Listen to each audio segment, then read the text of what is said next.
We head to Bowie, Maryland now for this next story that's all new at 5 tonight. A 39-year-old licensed manicurist has allegedly found himself tangled up with North Koreans and in a lot of trouble with the FBI. So Minh Phuong is being accused of helping to funnel U.S. cash to North Korea. So U.S. investigators claim it is part of a wide-reaching North Korean scheme to get around international sanctions and fund its nuclear weapons program. All right, so Vong claims it all started with someone contacting him while he was gaming on the internet, but he's now facing some serious charges. Here's our Scott Broom in Bowie to explain.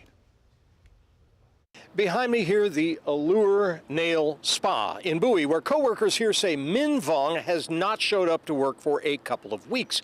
And you got to ask yourself, how does a Vietnamese-American guy with 2 kids and a manicure license here in Bowie end up accused by the FBI of working with the North Koreans? Here's Vong in a photo he allegedly sent to a North Korean agent who then used the credentials to pose as Vong and access U.S. defense contractors' computer systems.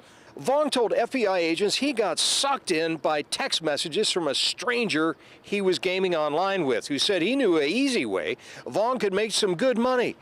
Vong took the bait. Here are screen grabs of the North Korean allegedly posing as Vong. According to a sweeping federal indictment, the North Korean is an IT worker, part of an army of North Koreans, mostly in China and Russia, who are scamming their way into U.S. companies to do lucrative freelance IT work and then send the U.S. cash they earn to the North Korean regime, which is desperate for Western money to fund its nuclear weapons program. Investigators say the North Korean convinced Vong to cook up a fake resume so convincing he actually got hired by an unnamed Northern Virginia IT firm with important defense industry contracts. Once Vong picked up his company ID and computer, he's accused of sending it to the North Korean guy who was in China.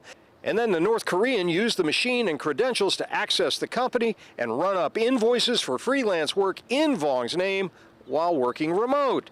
Vong is then accused of taking a cut of the paychecks for the work he didn't do and forwarding the rest of the cash to the North Koreans. Crazy, right? Well, the arrest here in Bowie is just the tip of a far-reaching federal takedown of the alleged North Korean scheme announced by the Department of Justice this week, reaching into multiple states and several countries. Here in Bowie, Vong's family and a neighbor said they knew federal agents had been talking to him, and they don't know where Vong is now. In Bowie, Scott Broom, WUSA 9.